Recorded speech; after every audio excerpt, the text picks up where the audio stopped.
Ils sont 11, avec le même rêve, devenir pilote de la Marine nationale. C'est en Bretagne que ces nouvelles recrues de l'armée apprennent à voler. Pendant 8 mois, ils vont être testés en permanence. Mais avant de se lancer dans les airs, ces jeunes devront réussir les épreuves du centre d'entraînement à la survie et au sauvetage de l'aéronautique navale. On fait des trucs de malade.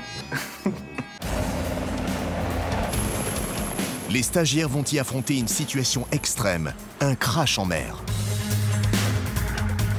Un entraînement au plus près de la réalité, rendu possible grâce à un équipement hors norme. La dangerosité du métier, il ne faut jamais l'oublier. Une formation éprouvante mais cruciale dans la carrière de ces futurs pilotes. Elle leur sauvera la vie en cas d'accident. Tout est mis en place pour qu'on soit dans les conditions les plus dures. Pour eux, la réussite de ce stage est primordiale. Il leur permettra d'accéder à l'école d'initiation au pilotage.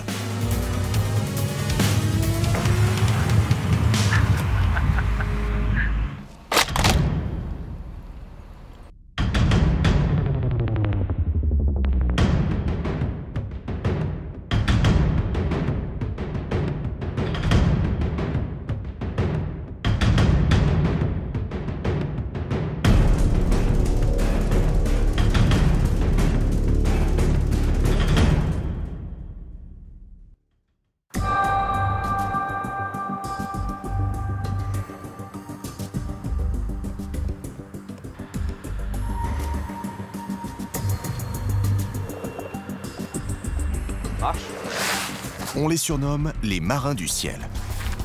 Mais avant de devenir pilote d'avion ou d'hélicoptère, ces militaires doivent triompher d'une série d'épreuves hors du commun.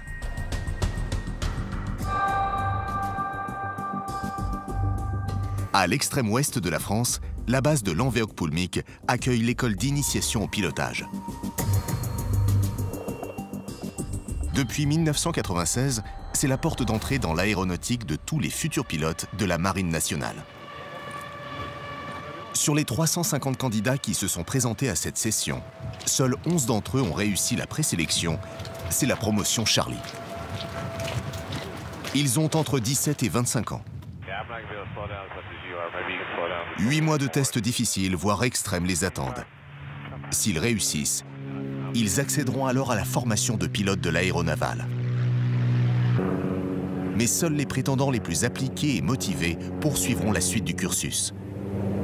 Ici, la sélection est sans pitié. Elle se déroule en 2 étapes et débute par 5 jours d'épreuves éliminatoires au centre d'entraînement à la survie et au sauvetage de l'aéronautique navale.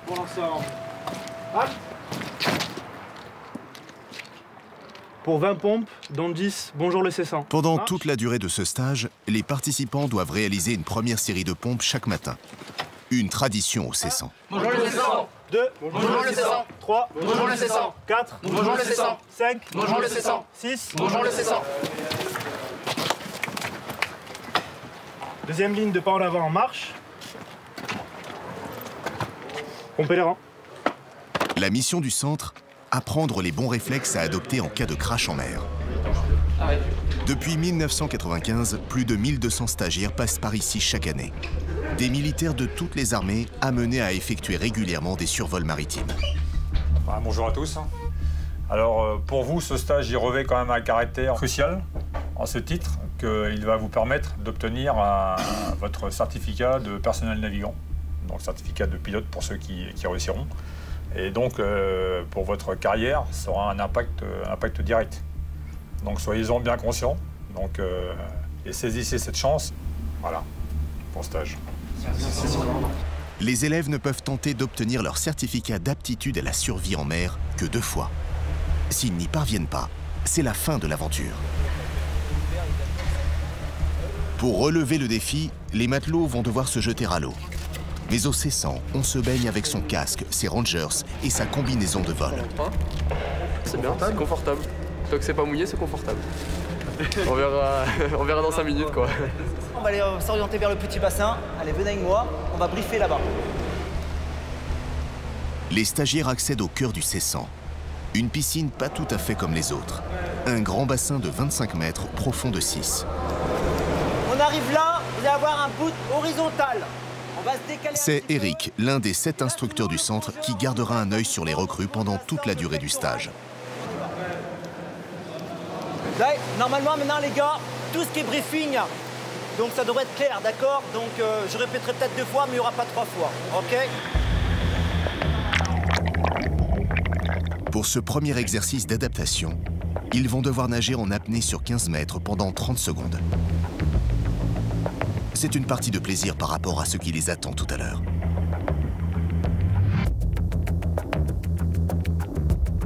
Je m'appelle Robin, j'ai 18 ans. Ça fait 3 mois que j'ai intégré l'armée et je viens du Loir-et-Cher. Mon père travaille dans l'aéronautique et a été dans la marine dans sa jeunesse et donc il m'en a toujours parlé. Être pilote, ça m'a toujours attiré et puis dans l'armée d'autant plus parce que c'est aussi un milieu qui m'attire aussi. En apnée, les élèves pilotes doivent être capables d'équilibrer la pression à l'intérieur de leurs oreilles, ce qu'on appelle la manœuvre de Valsalva, un geste que connaissent bien les plongeurs sous-marins. Tout à coup, les choses se compliquent. Ici, tout a été conçu pour recréer les conditions réelles d'un crash. On a mis du vent pour vraiment les rendre compte que nager avec un gilet gonflé, c'est pas toujours facile.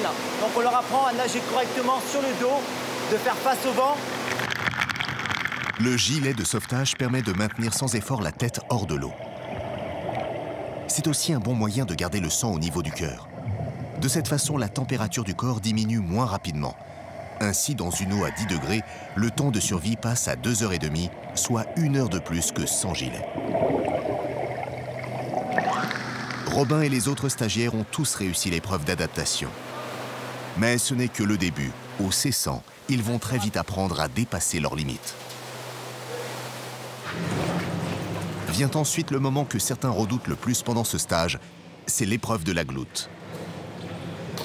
C'est la machine qui est là-bas, qui nous rapproche le plus d'un crash réel. Et on va devoir répéter les actions vitales pour pouvoir nous en sortir. Je m'appelle Dimitri, j'ai 24 ans, je suis dans la Marine nationale depuis 3 mois. Je viens de Tahiti. Mon parrain était commandant de bord sur la compagnie locale de Tahiti et un jour, on m'a permis de visiter le cockpit de l'avion grâce à lui. Ça a été le déclenchement. Ce simulateur nouvelle génération entraîne au pire scénario de crash en mer. Mais avant d'affronter cette machine de l'extrême, les stagiaires vont devoir connaître sur le bout des doigts la procédure pour s'en échapper. Au dernier moment, avant l'impact, donc on va annoncer ditching, ditching, la cabine va descendre. Je vais prendre une bonne inspiration, donc l'eau monte très vite, d'accord? Quand ça c'est fait, ma porte se trouve ici. J'ai une ouverture orange qui se trouve là. Et à partir de ce moment-là, je vais venir chercher à dégrafer mon harnais. Je sais que j'ai bien défait ma boucle. Et là, sortir, nager, 3-4 brasses vers l'extérieur. D'accord pour ça? Alors si vraiment vous n'avez pas eu le temps pour votre inspiration, ça ne va pas du tout, vous êtes vraiment en stress complet, on vous demandera de mettre les mains sur la tête. Vous vous laissez faire et dans les 5 secondes, on vous sort en urgence ou alors on fait remonter la cabine en urgence, d'accord? Il ne peut rien vous arriver. Ok? Allez, c'est bon. Sur cette épreuve, l'une des principales difficultés, c'est de gérer son stress. Pour le canaliser, les militaires réalisent des exercices de sophrologie et notamment de l'imagerie mentale. Pendant à peu près 15-20 minutes, ils vont répéter sans cesse. Et c'est là qu'on voit déjà la différence avec certains. Certains, ça va être clair tout de suite. D'autres, il leur faudra au moins 4 à 5 briefings avant de vraiment répondre à ce qu'on a besoin. Chaque mouvement doit devenir un automatisme. Les stagiaires ne s'en doutent pas, mais à ce stade, la sélection a déjà commencé. On essaie de mécaniser les procédures pour pouvoir les reproduire plus facilement en cas de stress. C'est des conseils qu'on nous donne, donc on essaie de les appliquer. Je m'appelle Yann, j'ai 21 ans. Je suis dans la marine depuis 3 mois. Je viens de Franche-Comté. Mes parents sont agriculteurs. Devenir pilote, ça remonte à longtemps. J'ai toujours eu les yeux un peu rivés vers le ciel. À un moment, je me suis dit, bah oui, je vais en faire mon métier aussi. Les 2 premiers sont-ils prêts? Quelques minutes avant d'entrer dans la gloute, la pression monte.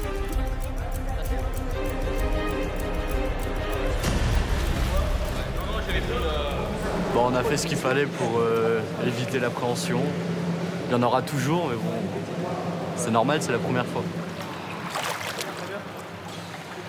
Les 2 premiers stagiaires s'installent à bord du simulateur. Assis sur un canot de survie replié et empaqueté, ils sont harnachés, sanglés, casqués pour être au plus près de la réalité. À leur côté, 2 formateurs en apnée assureront leur sécurité. Le danger sur cette épreuve, c'est la crise de panique.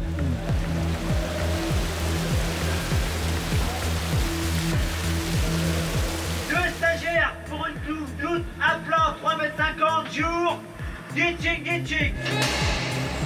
L'exercice commence par la configuration la plus simple, la machine s'engloutit à plat. Quand l'eau atteint le niveau des cuisses, les stagiaires prennent leur dernière inspiration. Une fois l'appareil stabilisé à 3,50 m de profondeur, ils doivent appliquer la procédure. Équilibrer la pression des tympans, débrancher le casque, ouvrir la porte latérale, détacher la ceinture et enfin rejoindre la surface. Certains militaires s'y reprennent à plusieurs fois pour parfaitement réussir leur sortie. Malgré quelques ratés, les plongées s'enchaînent. La dernière prise d'air doit permettre de rester au moins 30 secondes dans l'eau. Ici, les plus stressés sortent en 20 secondes, les plus calmes en 40.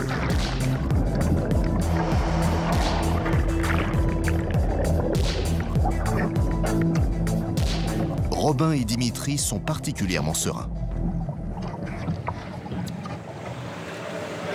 Ça va toi? J'ai fait le geste en 8 secondes, j'étais dehors. C'était mécanique, ouais, c'est comme ça. Bah oui, bah de toute façon il faut que ce soit mécanique. Ouais, bah ouais.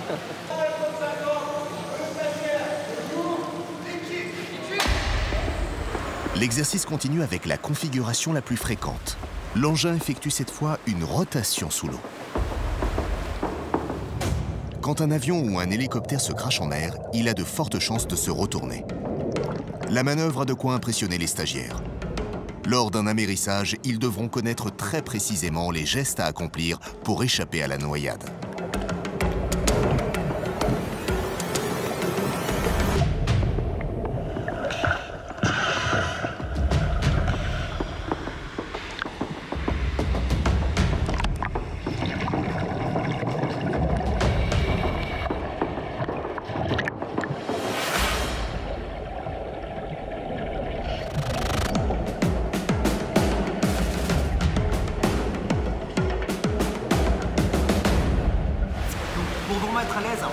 La priorité numéro 1, c'est de prendre une bonne inspiration, d'accord? Après le reste, tu t'en moques. Si tu prends une bonne inspiration, tu auras le temps de bien faire la gestuelle jusqu'au bout, d'accord? Là, tu étais vraiment short down, c'est vrai, c'était chaud. Ouais, enfin, par rapport aux 2 gouttes d'avant, j'ai eu un ressenti différent. Ouais. Pour certains, cette expérience, c'est l'occasion de se libérer des angoisses liées à l'eau. Là, ça en fait déjà 3, donc l'appréhension, c'est, on va dire, passé. Même s'il y a toujours un peu de stress quand même.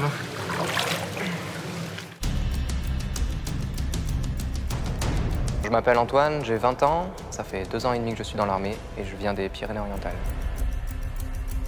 Ce qu'il y a de bien fait avec cette sélection, c'est que si on l'a réussi, il y a des grandes chances qu'on finisse pilote. Si malheureusement on n'a pas les compétences, on est vite éliminé et à ce moment-là, on peut se faire une raison et vite passer à autre chose, quoi.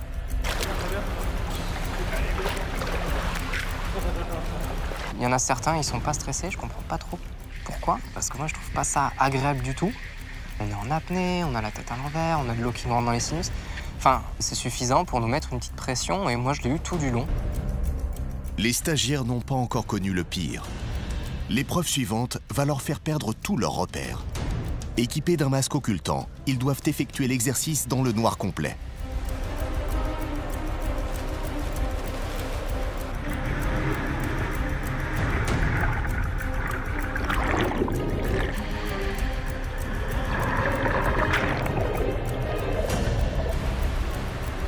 Vu les risques pris lors de ces entraînements, 2 plongeurs en bouteille sont là en permanence pour assister les élèves pilotes en cas de danger. Ils s'orientent dans l'obscurité grâce à leur propre corps. Pour trouver la porte, par exemple, leur main doit suivre leurs jambes positionnées du côté de la sortie. En situation de crise, l'instinct de survie prend bien souvent le dessus et ici, Yann s'est un peu trop précipité.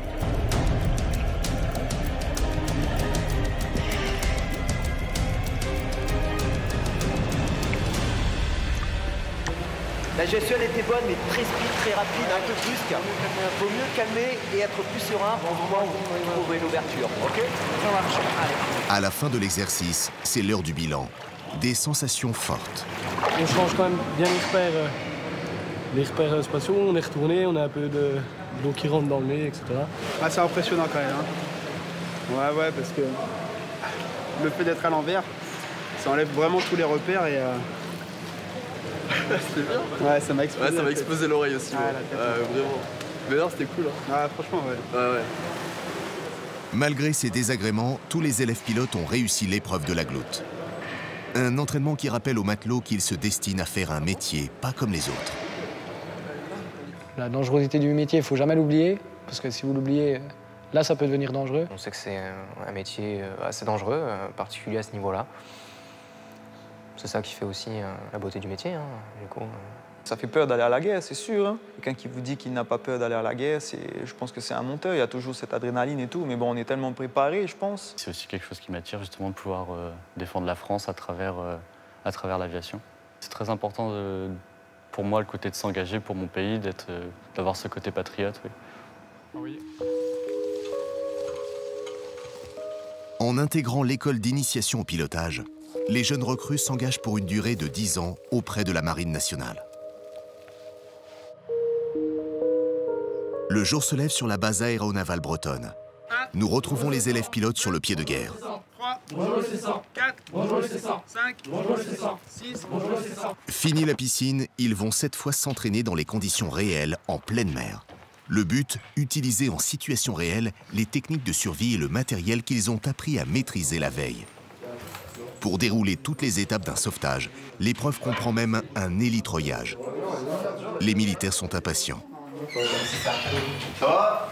La patate? Oui. Ah, ça tombe bien, nous aussi. Allez, à tout à l'heure. Entre la piscine et la mer d'Iroise, la température de l'eau va perdre près de 10 degrés. À 16, mieux vaut enfiler une combinaison de survie étanche. Je crois que je vais solliciter l'aide d'un collègue. S'il te plaît, non? Dimitri peut compter sur ses camarades pour fermer sa combi. Au fur et à mesure du stage, la solidarité se développe au sein du groupe. Il y a tout de suite une grosse cohésion. Bien qu'on vienne de milieux différents, on sait pourquoi on est là et on a tous la même motivation.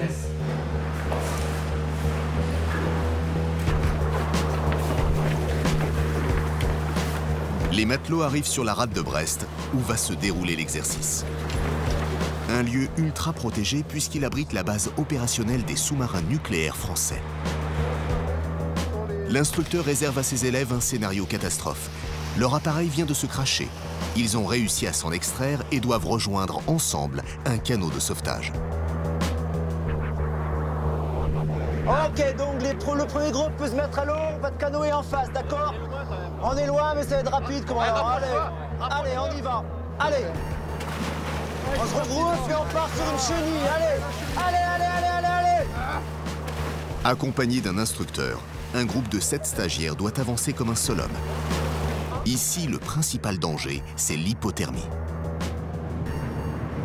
On n'est pas là pour prouver qu'on est les meilleurs, on est là pour prouver qu'on peut faire la mission dans de bonnes conditions et ramener tout le monde à la base, vivant.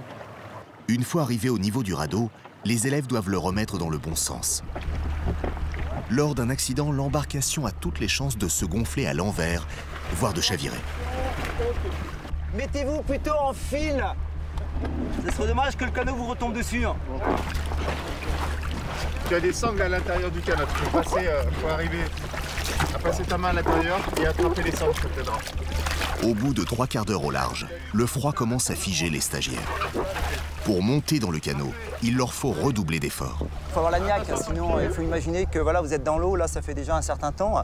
Les conditions, bon, ici encore en rade, elles sont bonnes, hein, l'eau est à 16 degrés, mais il faut imaginer que dans une eau à 7-8 degrés, le froid va les saisir vraiment, ils n'auront plus de force peut-être à grimper dans ce canot-là, donc les minutes sont vraiment comptées. Et si on ne leur apprend pas ça tout de suite, s'il reste 5 à 6 minutes comme ça à vouloir monter dans un canot, non, ça ne va pas le faire. Une fois à bord, les naufragés vont devoir s'armer de patience en attendant les secours. Tout est mis en place pour qu'on soit dans les conditions les plus dures, comme ça ce sera au moins aussi dur dans la réaliser. Le risque en situation réelle, c'est la déshydratation. L'organisme humain peut résister entre 3 et 5 jours sans boire. Tous les moyens sont bons pour trouver de l'eau, capter la pluie, récupérer la condensation, voire extraire du jus de poisson.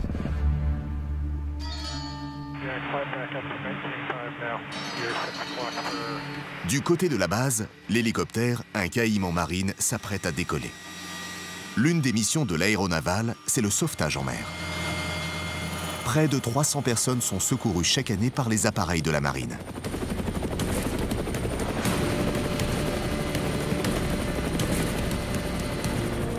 L'engin repère le groupe et se positionne au-dessus, guidé par le mécanicien de bord. Le pilote n'a alors aucune visibilité et doit se fier à ses indications pour descendre le plongeur. Grâce à un boot, une ligne de vie est établie entre l'hélicoptère et le canot. Elle permet aux secouristes d'y descendre facilement.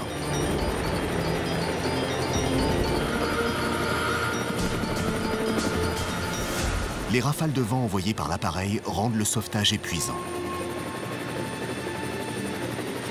À bord de l'embarcation, les stagiaires sont désorientés par le bruit de l'hélicoptère et leur équipement encombrant. Ils perdent tous leurs repères. Au moment de l'hélitreuillage, Dimitri lâche le boot.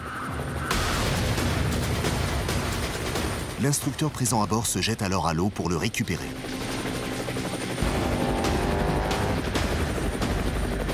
Son sang-froid lui permet de rétablir la ligne de vie afin de remonter le stagiaire. En situation réelle, cette erreur peut être fatale.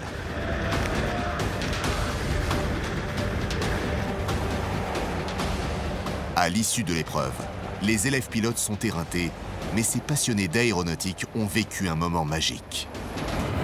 Ça a été génial, super. Oh, les sensations, quoi. C'est comme ça, tu peux pas lever la tête. D'un coup, et tu vois juste le bas là. Regarde ça, c'était dingue. Donc vous avez vu la petite erreur qui a été commise au départ. À un moment donné, il y a certains qui a lâché donc le boot, d'accord. Et ça, c'est vraiment la ligne de vie, d'accord. C'est vraiment le cordon ombilical qui va faire que vous serez toujours en relation avec le trilliste au canot. Et si vous lâchez ça, la perte de temps, donc le trilliste sera obligé de remonter ce bout-là, d'accord, et de la remettre après dans le canot. Et en sauvetage réel, c'est hyper important, le temps est compté. Pour les stagiaires, cet entraînement a ravivé leur rêve, celui de devenir pilote. Selon leurs résultats lors de la sélection, ils passeront bientôt aux commandes d'un hélicoptère, d'un avion de surveillance maritime ou mieux encore d'un avion de chasse de la Marine nationale.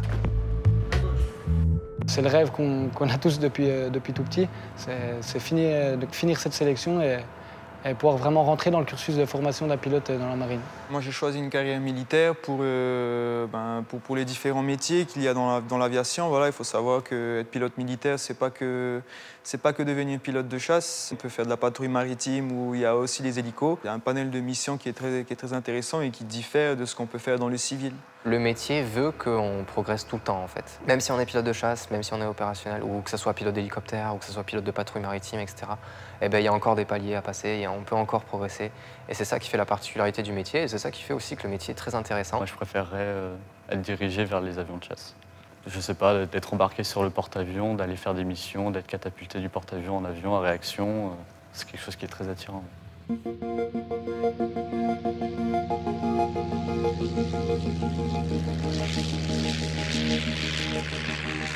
Les stagiaires entament leur 3e journée au C100.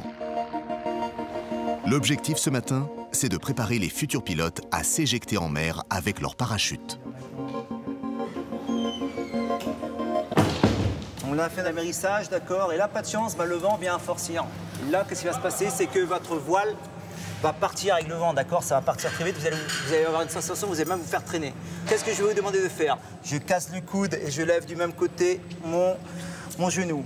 Une rotation va se faire automatiquement. Je me retrouve comme ça sur le dos. Et ensuite, le fait de lever les bras tout simplement comme ça, votre harnais parachute sera libéré. D'accord? Après la théorie, place à la pratique. Allez, tu es prêt? Je lance la sauce.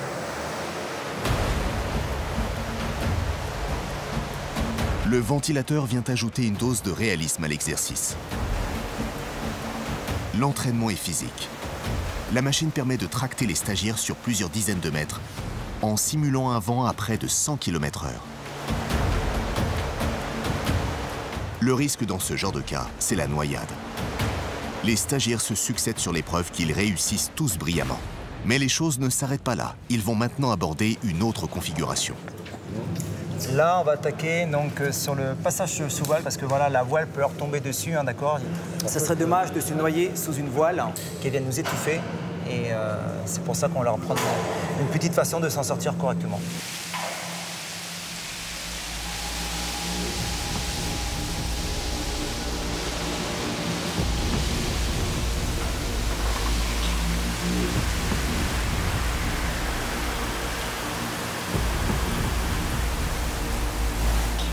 S'il n'y a pas de vent, le pilote reçoit 5 mètres carrés de nylon sur la tête. Il doit alors rapidement s'en défaire sans se prendre dans les fils du parachute. Dans cette situation, mieux vaut ne pas être claustrophobe. L'atmosphère mise en place est vraiment étonnante, avec le vent, la brume, et il y a de la pluie qui tombe. Ça paraît réel quand on est dans l'exercice. C'est étonnant que ce soit aussi réaliste, alors qu'on est seulement dans une piscine. Un entraînement éprouvant qui signe la fin du stage de survie en mer, la première étape de la sélection de pilotes.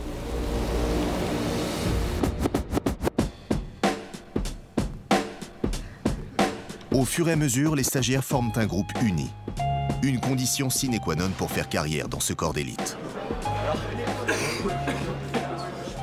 On accroche vite parce qu'on a tous la même passion, on a tous la même envie, je pense. Et ça aide beaucoup parce qu'on a le même centre d'intérêt. Forcément, on vit les mêmes expériences, on a les mêmes émotions. Donc on partage beaucoup ensemble. Ça, c'est bien. Et après sélection, ils nous ont posé la question. Ils nous ont demandé si on s'intégrait bien. On a la vie en groupe, si on aimait bien ça, si on s'intégrait bien.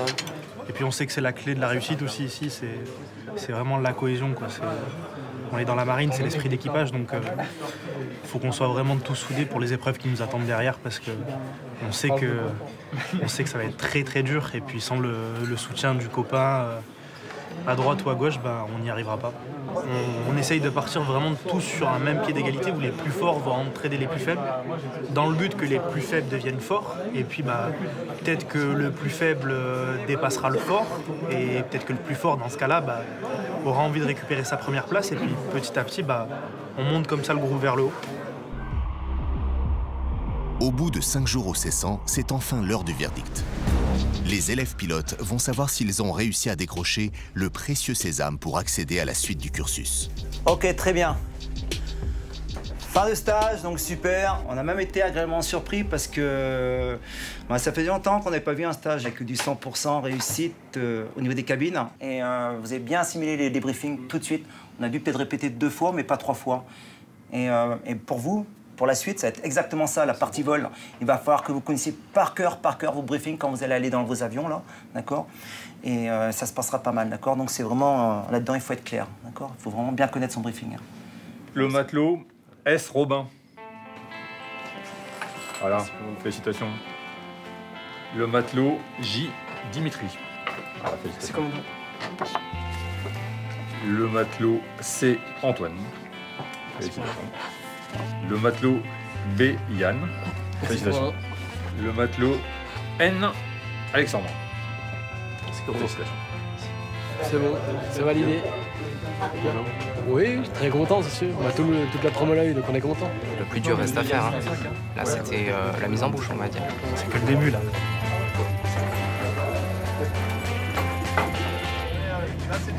Leur certificat en poche, les 11 matelots vont pouvoir poursuivre la sélection de pilotes.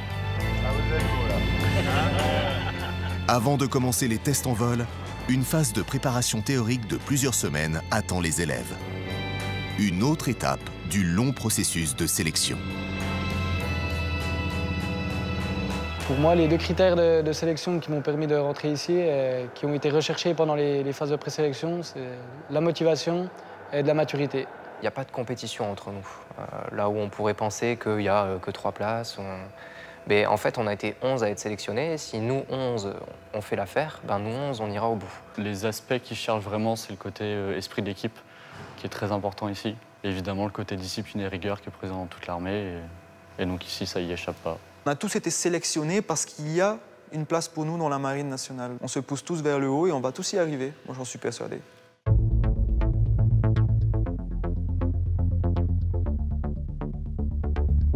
Il est 6h30 et les lueurs de l'aube se dessinent à peine sur l'aérodrome de Langeoog-Pulmik.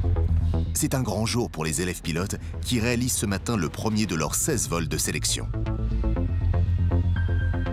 Avant qu'ils ne décollent, les mécaniciens de la base passent au peigne fin les Cap 10, des avions légers sur lesquels nos recrues vont se faire la main. Sur le tarmac, tout est prêt. Du côté de l'école d'initiation au pilotage, nous retrouvons Dimitri en pleine imagerie mentale. Le jeune Tahitien répète les gestes qu'il a appris lors des cours théoriques, sauf qu'aujourd'hui, il va devoir les reproduire dans un cockpit. La pression est à son comble. Chaque vol peut être éliminatoire. D'autant que certains n'ont jamais piloté d'avion. Yann, quant à lui, a déjà réalisé quelques vols dans le civil. C'est lui qui se lance le premier, accompagné de l'un des 11 instructeurs de l'école. Pendant la sélection, les militaires effectueront les tests avec un moniteur qui change à chaque exercice. Moi, j'ai fait le tour avion. Le but, confronter les élèves pilotes à des méthodes pédagogiques différentes.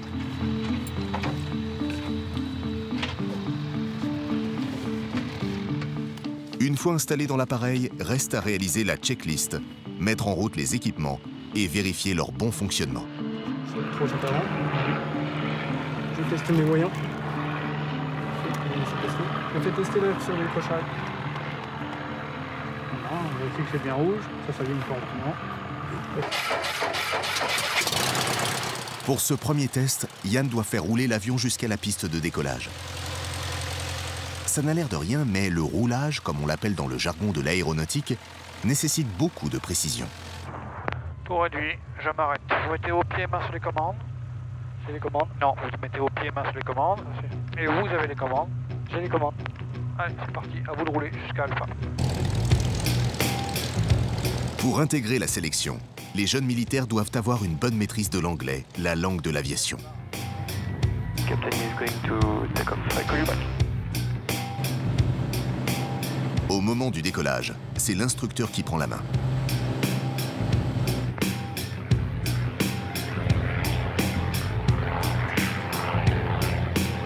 Prochaine échéance, 600 pieds. Extérieur devant, intérieur devant.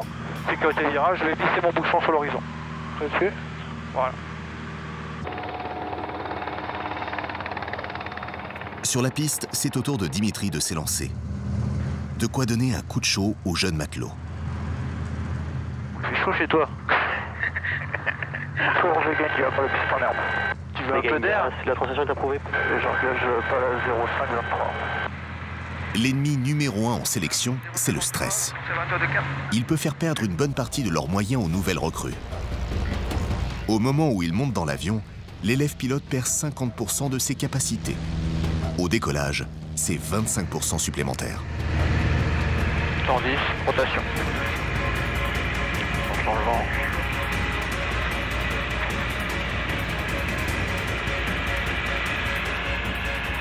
Change sur l'horizon. 30 pieds sur la frein-train.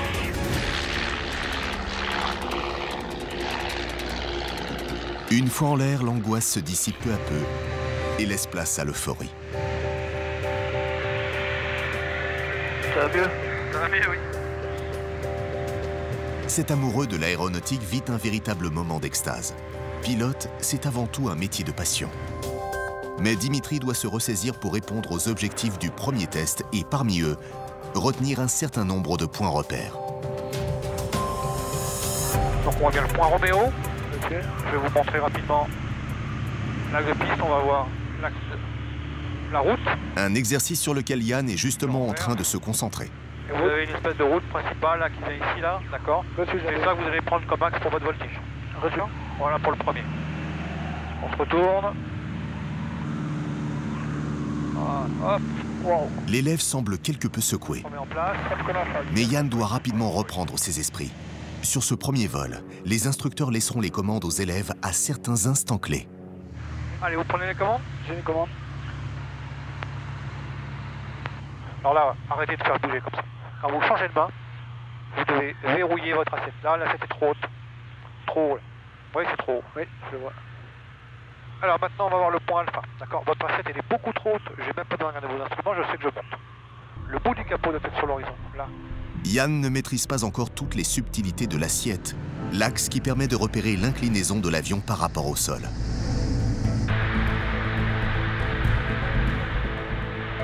Dimitri, quant à lui, a déjà fait son repérage.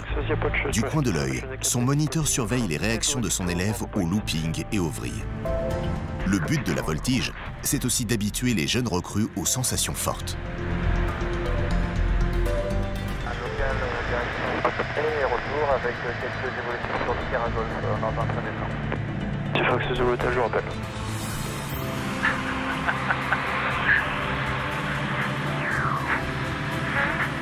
Dimitri est aux anges.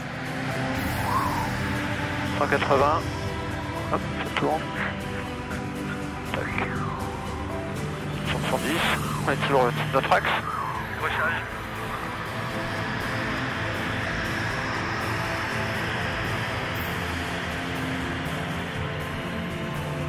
Tac. Et à gauche.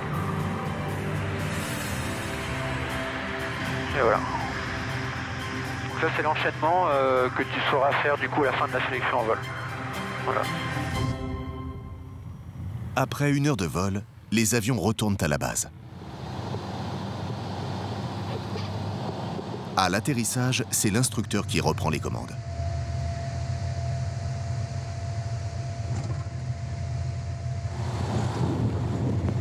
On se laisse rouler, on pétille sur les freins, on arrive vers 60.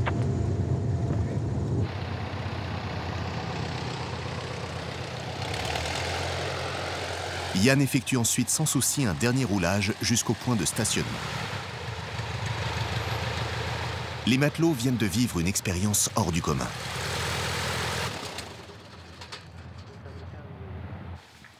Mais les militaires ont à peine le temps de réaliser qu'ils doivent directement enchaîner sur le débriefing de leur vol. Un moment particulièrement redouté.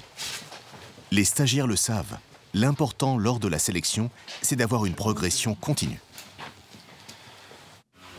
À l'école d'initiation au pilotage, il est temps de débriefer le premier vol de Yann. Au niveau du pilotage, hein, on en a parlé dans l'avion, hein, un petit peu d'à-coup, hein, réglez vos assiettes, et puis après changer de main pour venir la compenser à l'idée pour que ce soit un peu plus serein. Ne mettez pas des coups dans le manche, on y va par progressivité. Voilà. Également, en maîtrise de soi, c'est on est très tendu dès le début. Hein. Bon, c'est normal, c'est le premier vol, cette appréhension va disparaître avec le temps. Donc à partir de maintenant, la zone, elle est censée être connue de vous. On ne vous la remontrera pas. Donc c'est bon pour vous? C'est bon pour moi. Vous avez des questions? Non, pas de questions particulières. Bon, mais c'était pas mal. Allez-y. Merci. Chez Yann, là, effectivement, il est très volontaire. Après, il est un petit peu brutal aux commandes. Je lui ai demandé d'être un peu plus doux. On va voir s'il va trouver une solution pour être un peu plus souple et ne pas laisser prise à son stress et être un peu plus décontracté dans l'avion pour être plus performant. Avant l'entretien avec leur instructeur, les nouvelles recrues doivent réaliser une autocritique du vol. Une bonne façon pour Dimitri de faire le bilan sur ses points forts et ses lacunes. C'est du niveau qu'on attend sur le premier vol, il n'y a pas de problème. Et au-delà de ça, on sent qu'il y a un petit peu de finesse de pilotage, donc c'est encourageant pour la suite, on verra sur le reste. Sur le fond, c'était très bien. Après, sur la forme, juste une petite remarque. On sent que tu as envie de voler, que tu es content en vol, mais on attend ici, c'est une section pour être pilote militaire, donc il faut travailler un petit peu la forme pour être pas un petit peu plus froid, mais un petit peu moins extraverti pour que tes émotions ressortent un petit peu moins. Tu vois ce que je veux dire? Oui. Ok, donc voilà, sinon c'est nickel. À l'issue de chacun de leurs vols, les militaires reçoivent une évaluation papier. Les 2 premiers tests ne sont pas notés, mais les remarques peuvent être décisives. Leur dossier les suivra tout au long de la sélection. Les stagiaires en ont conscience, ici les places valent de l'or. Dans cette phase de la formation, quelqu'un peut être éliminé chaque jour. On se rend compte qu'on a de la chance d'être là. Encore une fois, on a de la chance là. On fait des trucs de malade. Voilà.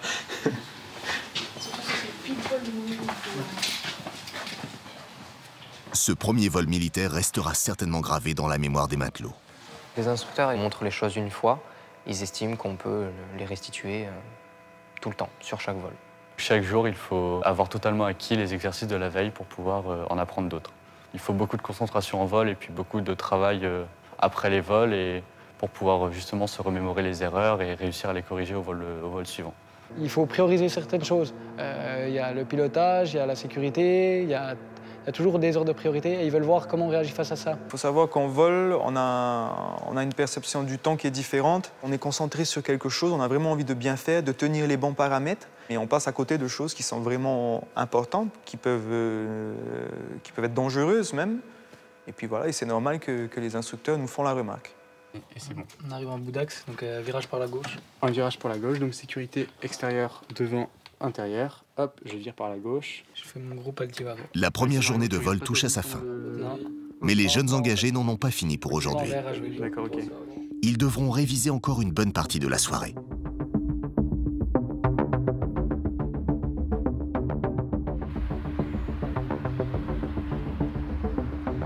Deux jours plus tard, le soleil est au rendez-vous sur la base bretonne de Lanvéoc-Poulmic. C'est une bonne nouvelle, parce qu'ici, il n'y a pas d'emploi du temps précis. Les sorties d'avion se décident en fonction de la météo. Aujourd'hui, toutes les conditions sont réunies pour réaliser le troisième vol. Pendant que certains s'apprêtent à courir un cross, d'autres se rendent à leur briefing. L'enjeu est de taille pour Antoine car cette fois-ci, l'exercice est noté. L'autre challenge, c'est que les élèves pilotes vont réaliser eux-mêmes le décollage de leur Cap 10. Ok, il fait super beau. Maintenant, on va voir ce qui est à l'étude. Donc le décollage, c'est pas évident sur cet avion, d'accord? Donc faut rester vigilant. C'est une phase difficile. Il faut éviter le pompage, c'est-à-dire qu'il ne faut pas que tu ailles trop loin pour revenir en arrière et que tu passes ton temps à faire ça pendant cette phase de décollage, parce que l'avion, du coup, ton assiette, elle va beaucoup varier, tu vas te faire peur et tu vas avoir du mal à contrôler ton avion, d'accord? Donc cette phase, il faut qu'elle soit vraiment progressive, continue et à cette vitesse-là. Reçu. Des questions là-dessus? Ça me paraît clair, quoi. Dès que les avions sont prêts, je te diffuse et on est parti. Au fur et à mesure de la sélection, les missions se complexifient. Sur la piste, nous retrouvons Robin.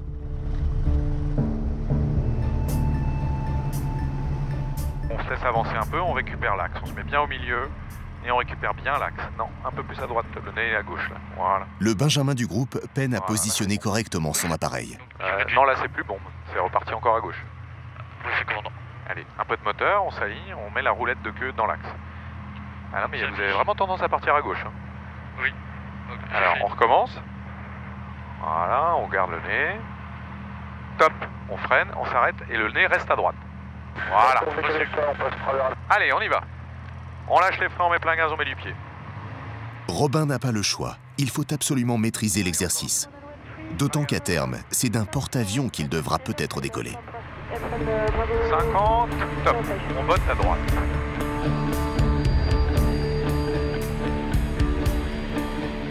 Rotation. Allez, rotation. Doucement. Le bouchon sur l'horizon. Okay. Pas plus, là vous êtes trop. Voilà. À force d'obstination, l'élève pilote réussit la manœuvre. Sur le tarmac, Antoine se met en place pour son premier décollage. 2250. 2003. Ok. 50 km/h. 10 de points. L'élève met les pleins gaz. L'avion accélère rapidement. Vient le moment pour Antoine de tirer sur le manche pour monter le nez de l'avion et le faire décoller.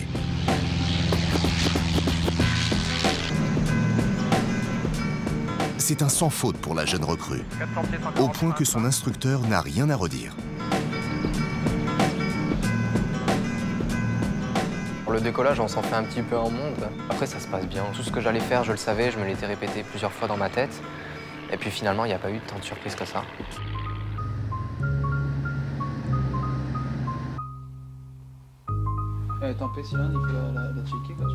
Au sol, pendant ce temps-là, Yann prépare son prochain vol.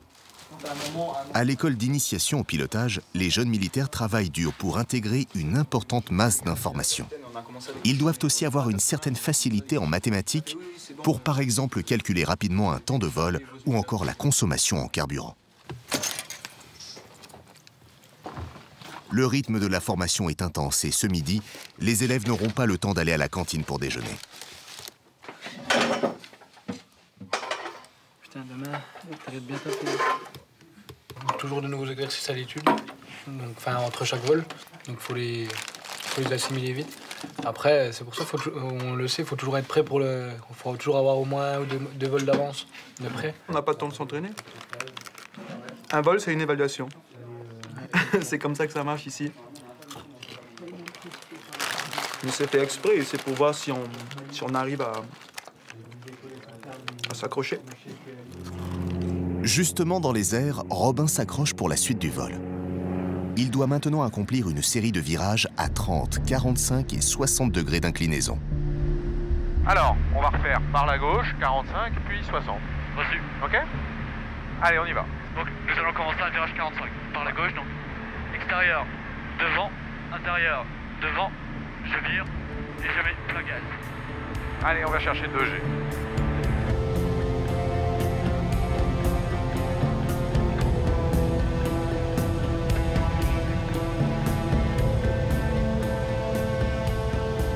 Voilà, on est installé, 2G, 200, 3050 pieds, pas mal du tout. Ok? Reçu. Allez, fin du virage, on dégauche. Le but, c'est de savoir réaliser des virages aussi bien en montée qu'en descente. Bon, je reprends mon assiette. C'est au tour d'Antoine d'enchaîner sur le même exercice. Extérieur devant, intérieur devant. J'incline. Ouais. On a passé 30 degrés, plein gaz. Je viens de tirer 2G constant. L'élève doit apporter suffisamment de puissance pour la manœuvre. Il faut aussi maîtriser l'inclinaison de l'avion. Je monte, je mets un peu de gauchissement. Je tire, je monte, je descends, un peu de gauchissement. Je descends trop, du gauchissement. Antoine entame la sortie de son virage.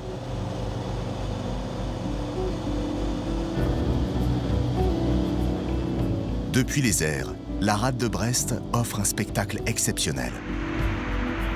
Papa, hein? Pardon? C'est papa, non? C'est génial. La mer, le ciel et des paysages somptueux comme cadre de travail. Ce sera peut-être bientôt le quotidien d'Antoine. D'ici là, l'élève pilote a encore un long chemin à parcourir, semé d'obstacles.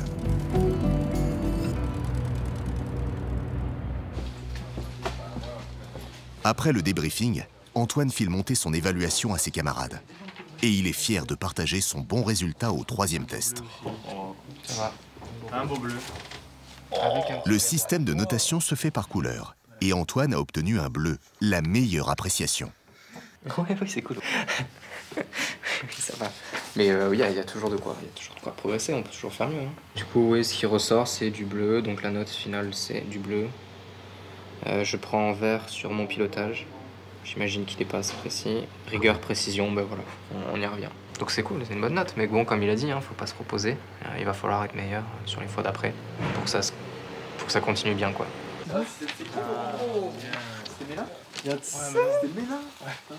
C'est important de tirer l'expérience des autres parce que une erreur que même un collègue a fait, ça va nous marquer pendant le vol et on va essayer de ne pas faire la même et donc c'est très important. À cette étape, le groupe est toujours au complet. Bien, débriefing de la mission. Donc globalement, c'est une mission correcte. Je note quand même le point à améliorer, c'est dans la phase d'alignement. Vous avez tendance à laisser partir votre nez à gauche, corriger ce défaut rapidement. On s'y est repris à 3 fois, vous vous souvenez de ça? Donc ça, c'est pas bon. Il faut vraiment... je viens prendre l'axe, je roule, et je dois être dans l'axe. Je ne laisse pas partir mon nez, hors de question. Ça, il faut plus qu'on ait besoin de vous le dire. Voilà. Ça marche? Allez, bonne soirée. Merci.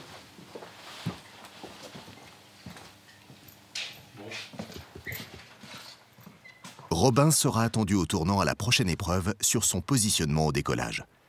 Mais le jeune homme garde sa motivation intacte. J'ai vu vert finalement.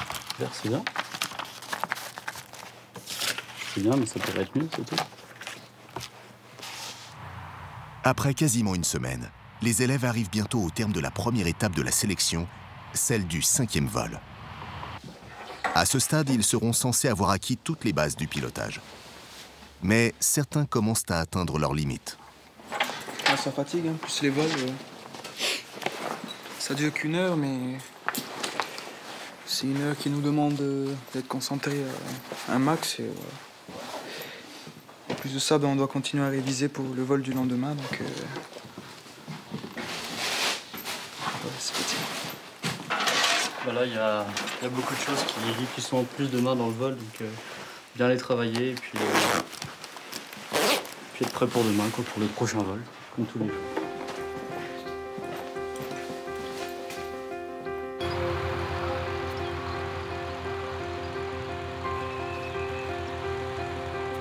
Les nouveaux engagés vont devoir soutenir cette cadence infernale pendant encore près de 3 mois. Sur les vols à venir, ils seront testés sur leur habileté en voltige. Reste à savoir si tout le groupe arrivera jusqu'au bout de l'aventure pour devenir pilote de l'aéronaval.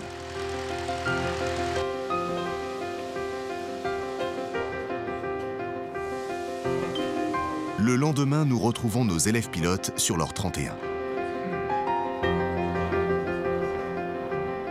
Ils viennent assister à la remise des insignes de la promotion précédente. Un événement solennel pour lequel les familles sont réunies. Ces militaires ont réussi les 16 tests en vol et s'apprêtent à entamer une formation de pilote d'au moins 2 ans. Ils vont recevoir leur demi-aile, un symbole fort pour montrer le chemin déjà parcouru et celui qui leur reste encore à faire. Ouais, c'est sûr qu'on voit qu'il y a encore du chemin avant d'être à leur place. C'est peut-être nous dans quelques mois, donc enfin, c'est possible. Pour lanceur même, commandement. Garde à vue. Aujourd'hui, ils ne sont plus que 6 sur un groupe de 12. Ensemble. Halte. À droite. Droite. Vous avez choisi un métier d'exception, aussi exigeant que passionnant. Quoi de plus enivrant? Pour les élèves, ce discours a une résonance particulière. Messieurs, l'aéronautique navale mise sur vous. Vous êtes prêts à entrer dans la cour des grands. Les 11 membres du groupe ont tous réussi l'épreuve du 5e vol. Mais seuls 8 prétendants ont passé la sélection pour devenir pilote, et parmi eux, Antoine, Dimitri et Yann. Un taux de réussite rare. Robin et 2 autres candidats n'y sont pas parvenus. Ils ont été réorientés vers d'autres métiers de la Marine nationale. Pendant 8 mois, les nouveaux engagés ont cherché à démontrer qu'ils possédaient les valeurs et les aptitudes nécessaires pour devenir pilote de l'aéronaval. On se pousse tous vers le haut et on va tous y arriver. Une sélection impitoyable durant laquelle ils ont dû triompher d'épreuves de plus en plus difficiles. C'est un métier assez dangereux, c'est ça qui fait la beauté du métier. Avec leur détermination, les 11 élèves de la promotion Charlie se sont tous battus pour atteindre leurs rêves. C'est le rêve qu'on a tous depuis tout petit.